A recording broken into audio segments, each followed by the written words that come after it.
All right, pistol shot number 8. I've got a drill for you. It's the wall slide squat drill. We don't need anything but the wall. I do suggest that you do it barefoot. Your shoes are going to be fine, whatever works. We are going to take a stance about 6 inches, 5 inches away from the wall, and take the hands flat, the palms out flat, touching that wall. Okay? Find your squat position. I'll show you how to do that in a second.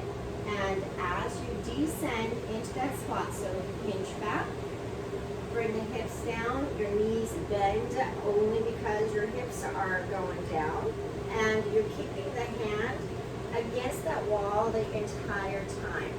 You come to whatever position, you can remain the hands on the wall or not fall back. Okay, so you'll figure out what that in range is for you per rep.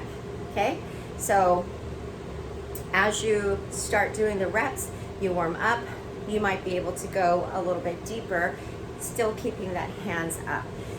This is not an actual squat, this is a drill. We are drilling our thoracic spine mobility. We are drilling the ability to access the strength of our posterior chain by keeping the weight on our heels. And I love this because it's one of those exercises that forces you to keep the weight on your heels and then to push up through the heels. It also is teaching you how to keep your thoracic spine from rounding over, okay? So that's the two main benefits of why we do this drill. If you want to do it as a separate bona fide exercise, that is fine. And then here's how you could make it a little bit harder. You can come down and hold it at that in range, okay? So hands against the wall, slide it down, and let's say this is your in range here. So hold it, so we're getting extra strength work while we're holding it. And then we're going to deliberately take the hands off the wall, okay? Have your eyes gaze, straight to the wall. And then put the hands back up and push through, okay? And pay attention to what's happening with your toes, all right? Try to keep everything even as possible. All right, one more benefit of this drill. You're going to play around with what seems to be, or find what seems to be your best squat width, okay? That part is when we had spoken about any differences in the way our hips are aligned with our in our hip joint and our hip sockets. So rule of thumb to start, take this stance equal, doesn't have to be scientific, okay, about equal to the length of your calves to your heel, okay? So from around your knee, below your knee, to the bottom of your foot, take that length and position your feet that wide to start.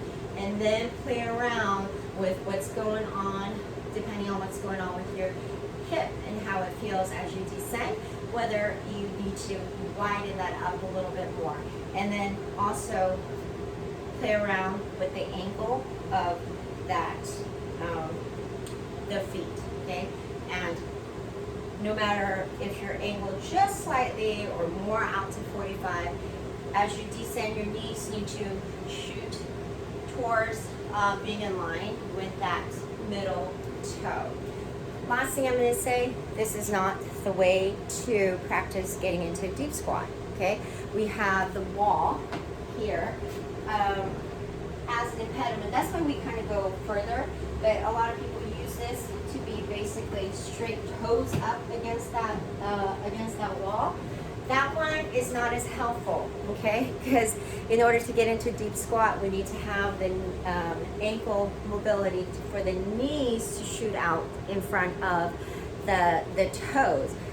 You're creating a physical block if you're doing it toe to the wall. So bring the toe out, your feet out about 5-6 inches, okay?